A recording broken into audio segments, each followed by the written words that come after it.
Ladies and gentlemen, don't confuse things. Marriage, it is not a business. But married people can do business. Marriage is not man's idea. Neither was initiated by him. If you need money from your husband, you don't need to call yourself a table. And then you say, put here. Don't call yourself a table. Marriage is the foundation of everything. Let us teach the church. Let us teach the nation. Wow. Praise be to God. We are grateful once again for this opportunity God has given us to speak to you as we come into our last day of online conference. From where we started from, many testimonies are out there. At this juncture, I want to take this opportunity to welcome my brother, Dr. TK. I want to thank God for another opportunity. I am the names of TK Osborne Pound. As the man of God has said, and I am a married man. I'm married to one wife, and she's a woman by the names of Osborne Pound. God has been faithful to us. We have been married for some good years, and God has blessed us with both daughters and sons. I lead a ministry called Liberty Proclaimers International. Apostle Jeff Mutabazi is beyond a friend to me. He's a covenant brother. He has the right to rebuke me even on pulpit. So today, we want to continue talking about marriage. On Tuesday, I spoke about something really great. I said that marriage, two things you should know about marriage. Number one, regardless of how many types of marriages you know, but for me, I know only two types of marriage. One is called man-to-woman marriage.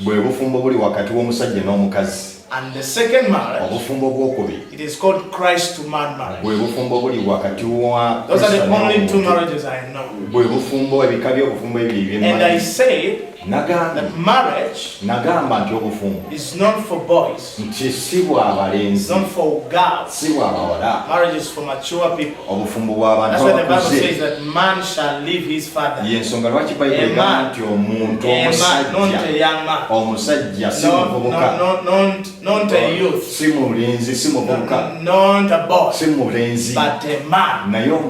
So marriage is for men and women. On Wednesday, we were talking about something really deep. Something really deep. It is called communication. And I told you that when the devil attacked marriage, the only thing he used, it was the only thing he used, the only weapon he used in the first place, it was about communication. He communicated another message in the absence of a man.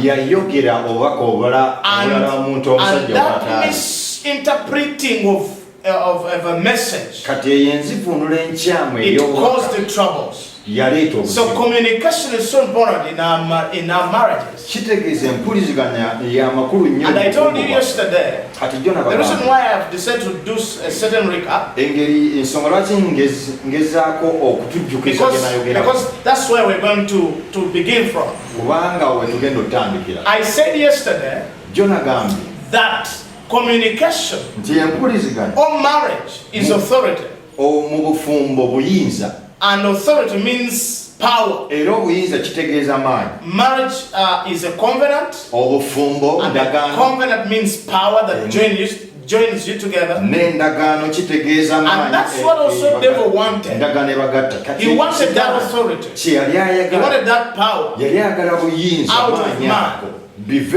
And we said yesterday that indeed man transferred the authority to the devil. How? Because of accusation, poor communication. When God came, He asked Adam, where are you? And the man explained where he was. And he asked him a question. Who told you that you are naked? Have you eaten on the tree? And Adam communicated wrongly. He started accusing. He said, it is not me. It is not me. But the woman you gave.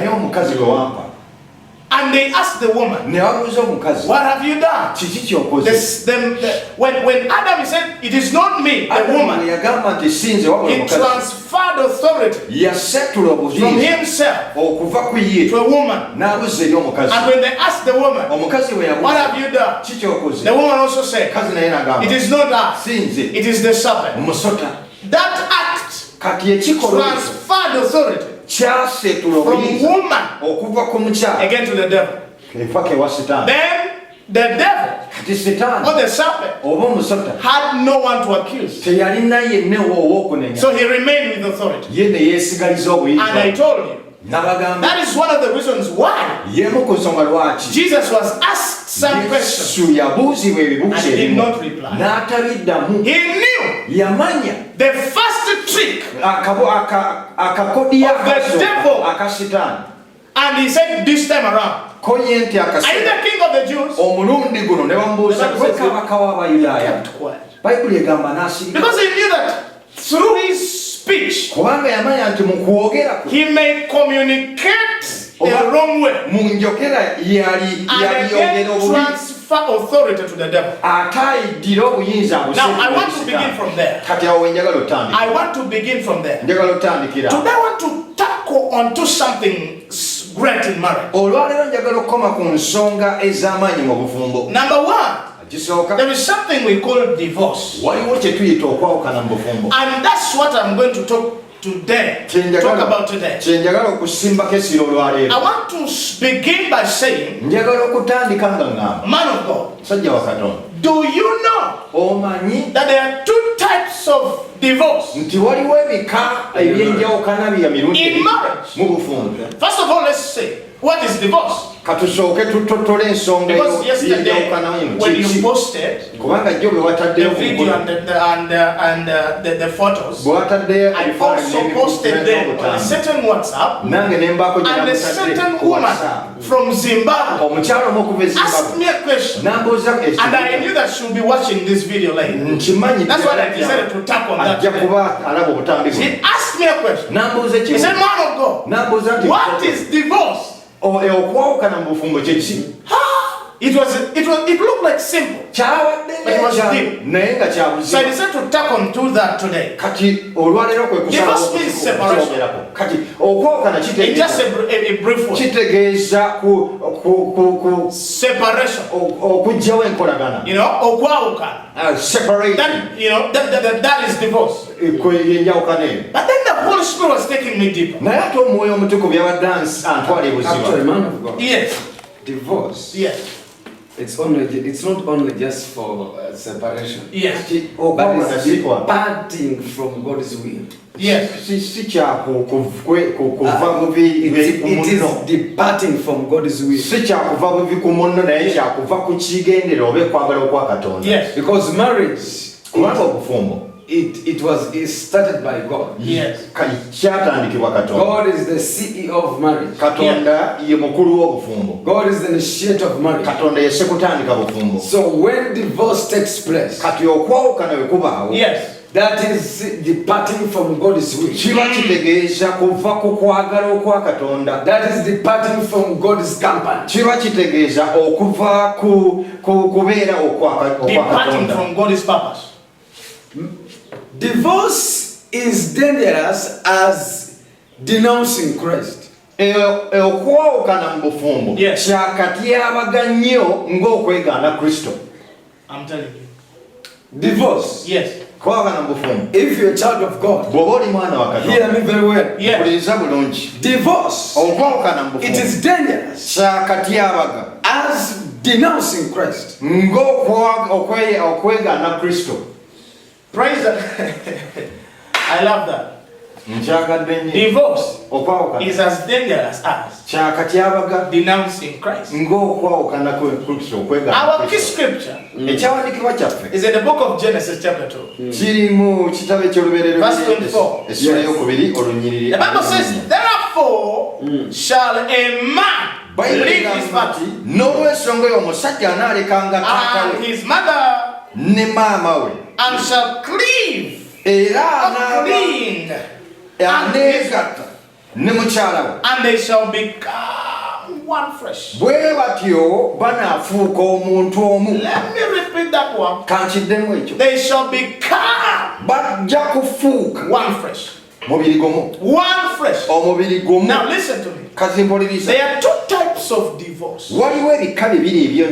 There's what we call private divorce and public divorce. Many marriages, they are already divorced, separately.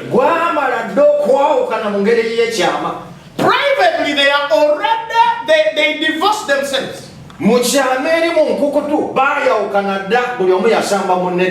They are just waiting to bring it in the public. Let me begin by saying that public divorce is just a product, a result of sacred divorce. We know that marriage begins with love. Before I wedded my wife, I fell in love with her. And I wanted the whole world to know. But before that, I was in love already. Before the world knew, I was in love already. So I wanted to make it public. So it is you. Also, I know it was the same thing. But you wanted us to know publicly. So it is divorce. Many people, they divorce separately. And then they fear to bring it actually in the public. But when they already divorced, number one, last time I spoke about the few statements in this verse. But today I want to speak this. Marriage is about oneness. The purpose of God was to make two people one. That's why we know very well that Adam, his body or his flesh, it was a product of dust. But Eve did not come from the dust. Eve came from Adam. It was, God did not require any more to go back in the dust to make a second person. That's not what my Bible says. The Bible says He caused the man to sleep. Let me show you that one. In Genesis chapter 2, verse I think 15, the Bible says, and the Lord God took the man and put him into the Garden of Eden, dressed it and kept it. the Lord commanded the man. Now, I want to read verse 18 because of time. And the Lord God said, it is not good that a man should be alone. I'll make him a helper for him. Now, in verse 21, the Bible says, and God caused a deep sleep to fall upon Adam. And he slept. And he took one of his ribs and closed up the flesh instead of thereof. And the rib which the Lord God had taken from man. I want you to hear that clear. And the rib which the Lord God had taken from man made he a woman and brought her into the man. Praise the name of the living God. But it was a different formation from Adam. Adam came from the dust, but Eve came from the rib. In other words, Eve is a product of a man. Is a product out of Adam. So from the beginning, the purpose of God was not to have two people. It was to have two people in one. To make them one. When you read in our verse, and they shall become one flesh. Many people, they don't focus on that. One flesh is deeper. That's what you see there. One flesh. It is so deep to the extent that when the Pharisees at Judea, when they were testing Christ, in chapter 19 of the book of Matthew, verse number 5, Christ himself is repeating the same word. Let's run there quickly. The book of Matthew, chapter 19, verse number 5. Quickly, I am going to read. The Bible says, and he said, for this cause,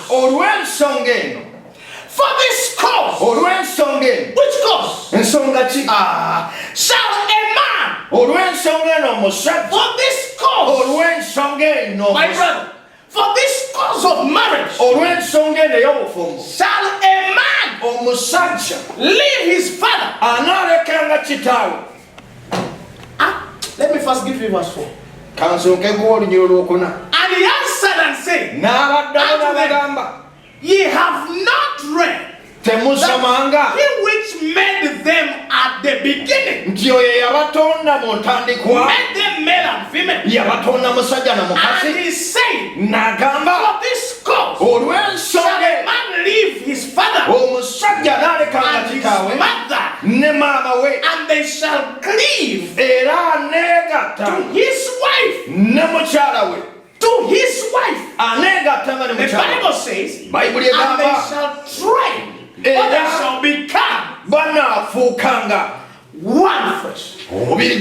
Jesus is now bringing the right image. He said, I was there when the man was created. I was there from the beginning. I carry the conscience of my father. I know the idea of my father. I know the will of my father. I know the purpose behind it. This is the right thing. The one who created them in the beginning, he didn't want them to be two. He wanted them to become one.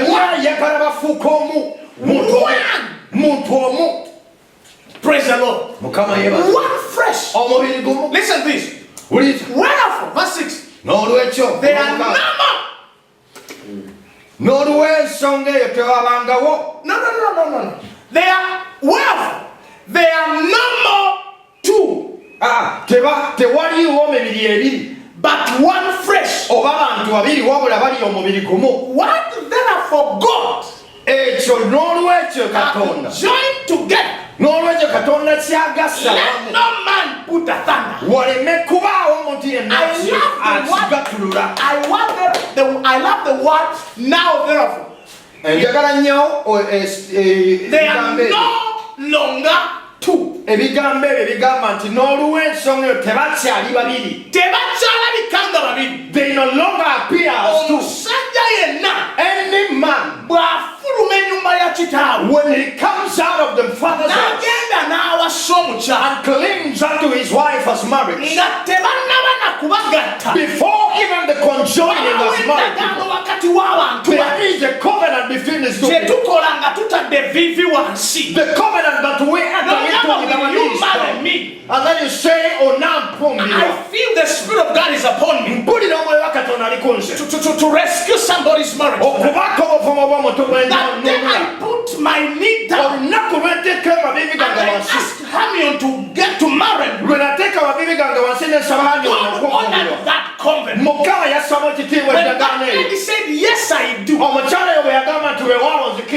that day, God stopped seeing us as two. Enter the covenant of oneness. And we wanted to make it clear. We wanted to make it public.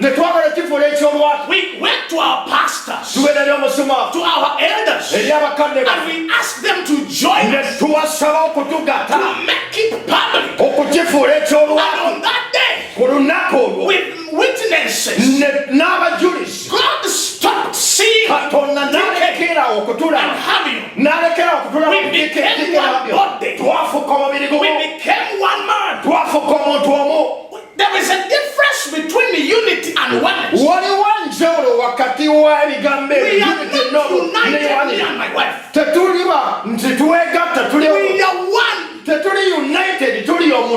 is easy to be united, but we are not one. For example, I have had many people say, let us join our unit. Join our unit. Let's be united. Okay, united we can stand. But listen to this, children. There is a difference between unity and oneness. Jesus is saying, me and my Father, we are not united. We are one. The Bible says in the book of Genesis, chapter 3, King James Version, the Bible is saying that, behold, the people is one. In the law of English, you are a teacher by profession. When you say behold the people is one, it looks, it is not there. But in heaven it is there. Behold the people. People in plural. But now is one. Is used on singular. Is on plural. When you use is, it means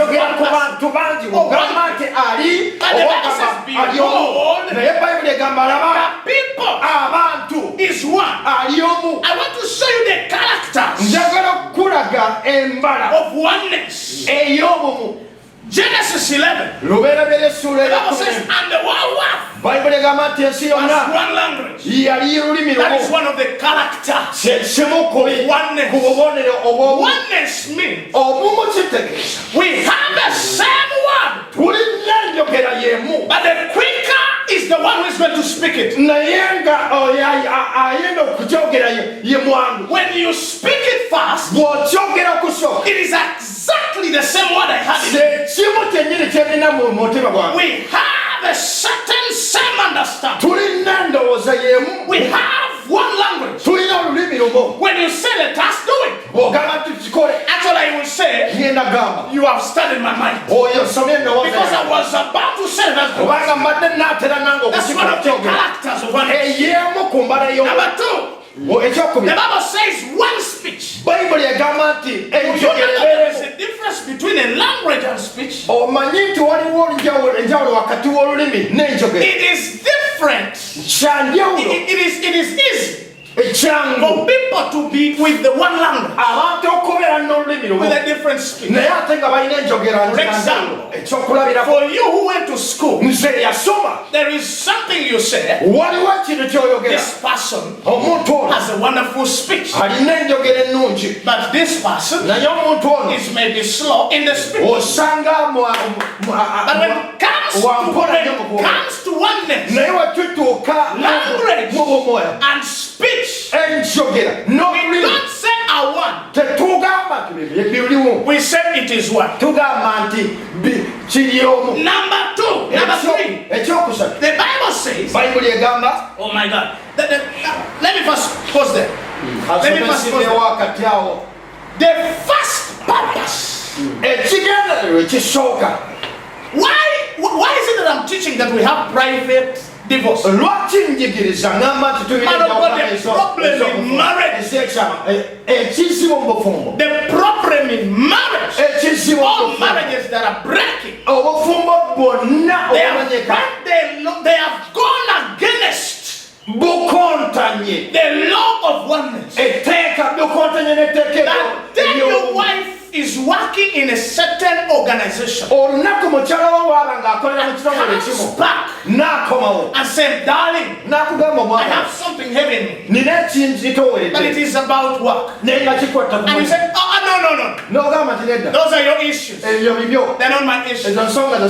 You have divorced already. That day you have your money and she has her money. That's what we call private divorce. That day, because now you have your language, she has her language. You have your understanding, and she has her understanding. That's what we call private divorce. Man of God, you are telling us that lack of partnership in marriage,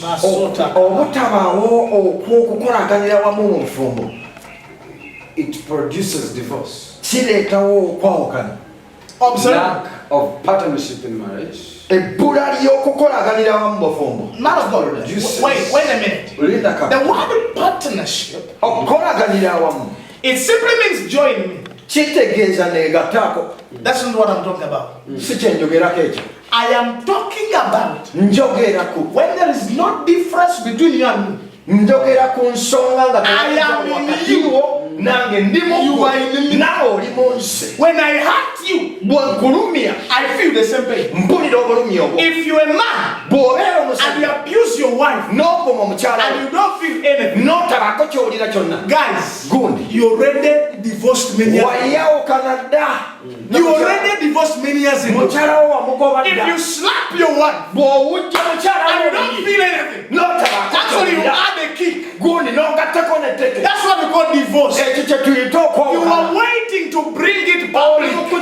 Privately you divorce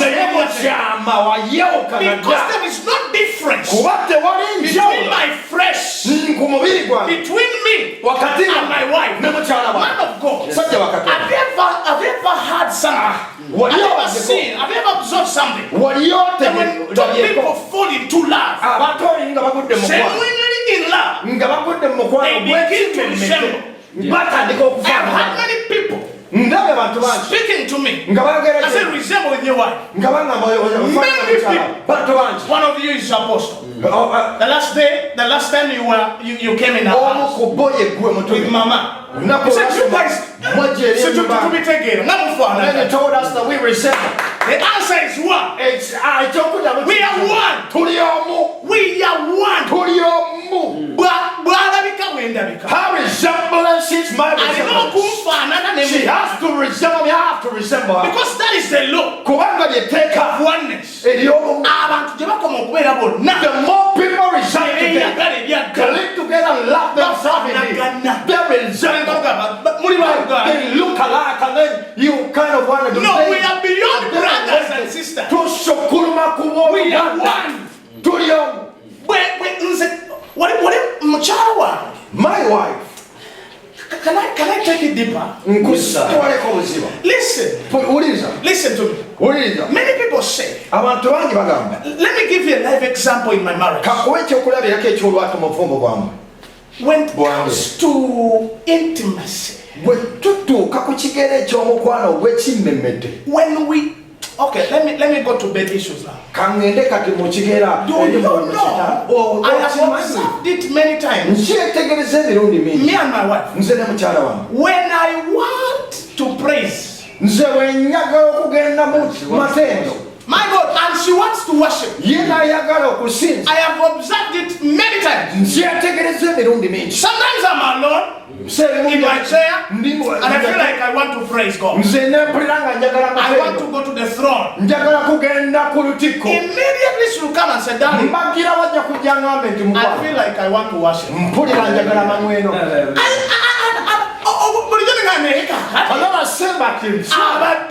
She has been beyond and how are these things connected? No! Never. It is the law of oneness.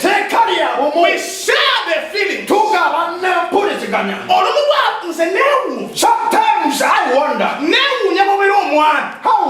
when you are a husband or a wife and your spouse takes a week and sick and you don't know. I wonder because sometimes my wife, before she tells me she isn't well, I will not know.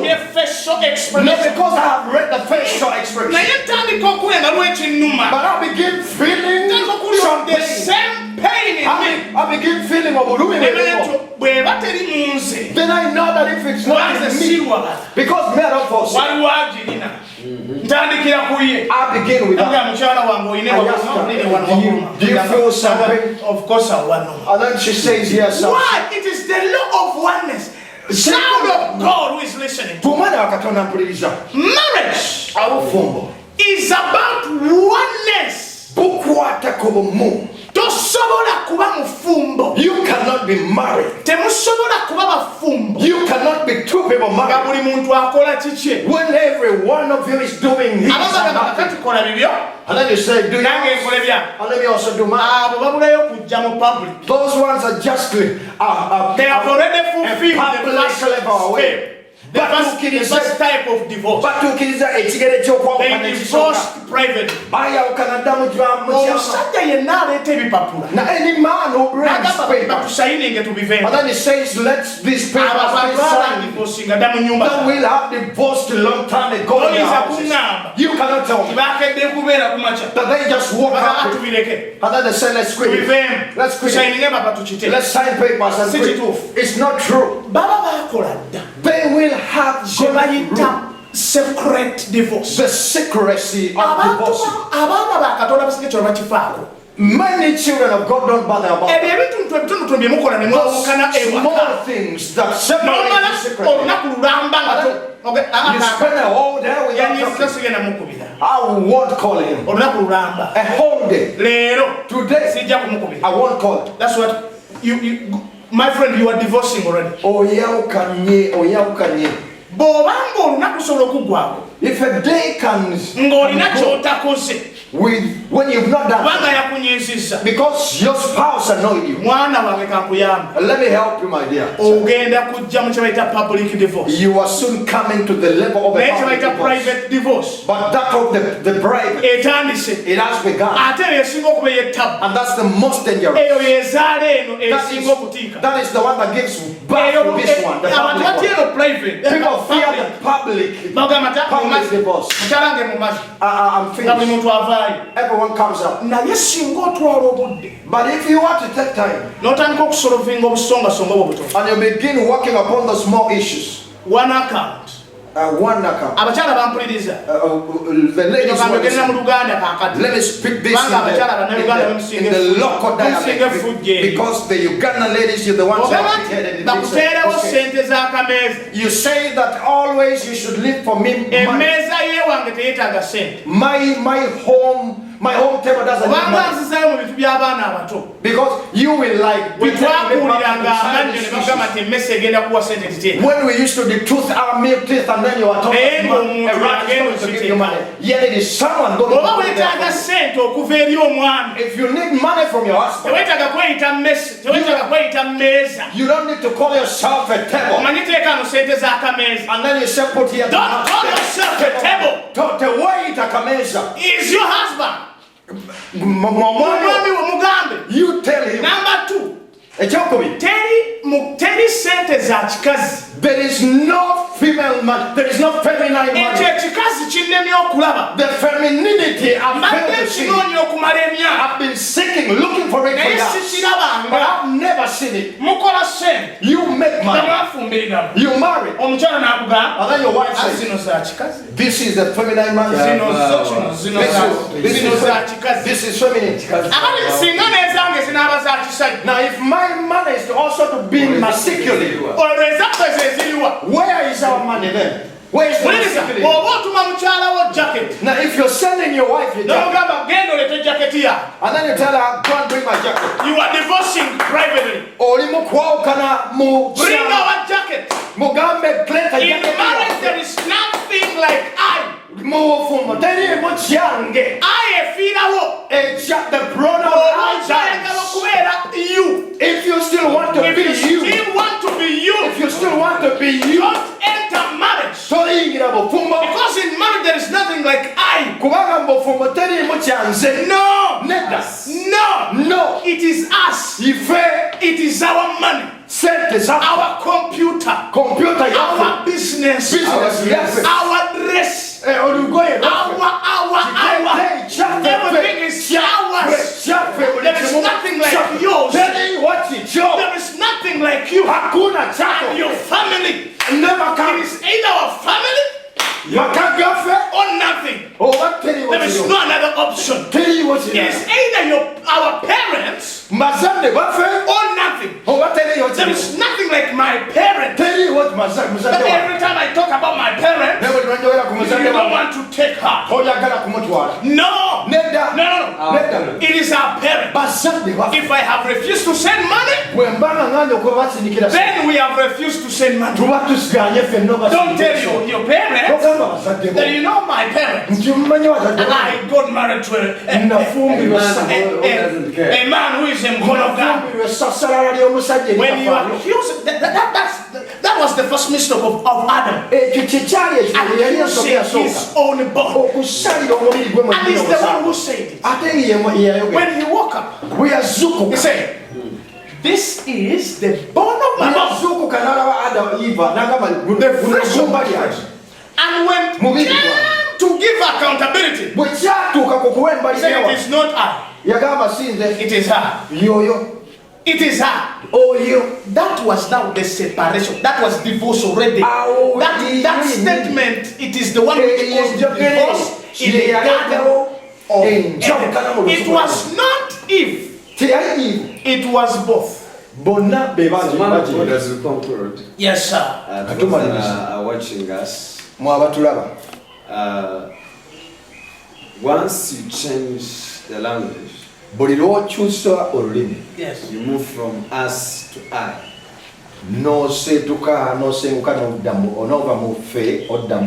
Yes. The man of God is saying you already started divorcing. In marriage there is nothing like I. In marriage there is us. Everything is about us, not I. So as you speak to that woman, yes, your last one point, yes, to the listeners and those who are watching us, speak to them and say something. Then you pray for the marriage. In the dictionary of marriage, nze stands for plural. Kikiikirira obungi. But us naye ffe stands for oneness. Akiikirira obumu oba omu. In the dictionary of marriage. Mu dictionary. When you say I, bw'ogamba nze, you are diabolic. oba oli mu kuleetawo okuyuzaayuza. Oli wa mizimu. You are diabolic. You're demonic. You're evil. But when you say us, in heaven, it is received as oneness. When God said let us, He was not saying plural people. No, He was saying us. One people.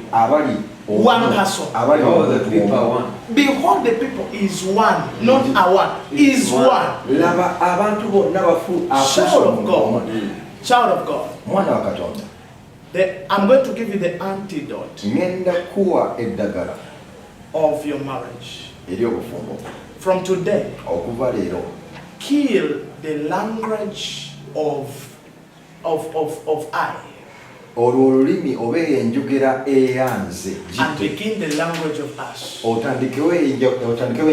Everything you want to do, you must make sure that you want to do it. That you want to do it. That is it. That you want to do it. Everything you conceive as you, share it to your you. And agree. And agree that we are to do it. If you don't agree, in marriage there is nothing like we agree to disagree or disagree to agree. No.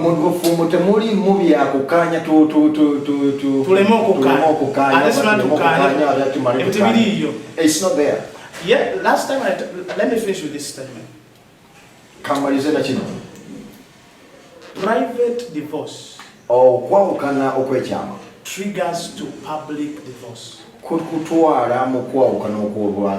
Public, private divorce triggers to public divorce.